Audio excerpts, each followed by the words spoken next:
Football নাকি বিশ্বকে মেলায়, ফুটবল নাকি রাজনীতির ঊর্ধ্বে। তবে এই সুন্দর খেলার বুকেই যখন রাজনীতির নোংরা থাবা বসে, তখন গল্পটা বদলে যায়, যেমনটা বদলে গিয়েছে ইরান ফুটবল দলের জন্য।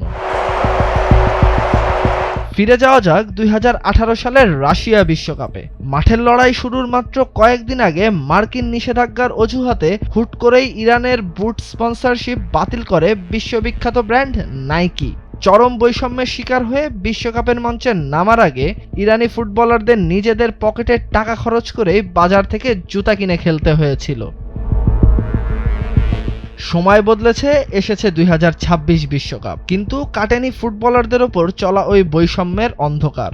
মার্কিন নিষেধাজ্ঞার কারণে এবারও কোনো বড় বৈশ্বিক ব্র্যান্ড ইরানের পাশে দাঁড়াতে পারেনি। বাধ্য হয়ে নিজেদের দেশীয় ব্র্যান্ড মজিদের জার্সি গায়ে মাঠে লড়ছে পার্সিয়ান লায়ন্সরা। আর বুট কোনো অফিসিয়াল স্পন্সর নেই, যে যার মতো ব্যক্তিগত উদ্যোগেই জুতো জোগাড় করে খেলছেন। অন্যায়ের শেষ এখানেই নয়। 2026 বিশ্বকাপের সহ আয়োজক খোদ মার্কিন যুক্তরাষ্ট্র, আর সেখানে খেলতে যাওয়া মানেই ইরানি ফুটবলারদের জন্য এক মানসিক টর্চার। বিমানবন্দরে ঘন্টার পর ঘন্টা অপরাধীদের মতো জেরা, কঠোর ভিসা নীতি, আর ম্যাচ শেষ হওয়ার কয়েক ঘন্টার মধ্যে দেশ ছাড়ার কড়া ফরমান। এমনকি ব্যাংকিংয়ের নিষেধাজ্ঞার কারণে সাধারণ ইরানি সমর্থকরা টিকিট পর্যন্ত কিনতে পারছেন না সরাসরি।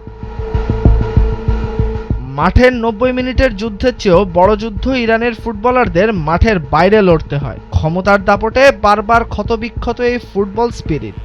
শত বাধা আর বৈষম্যকে বুড়ো আঙ্গুল দেখিয়ে কতদূর যাবে ইরান, এটাই এখন দেখার পালা। তাহসিনুল বাকি ফাহিম, ভোরের কাগজ।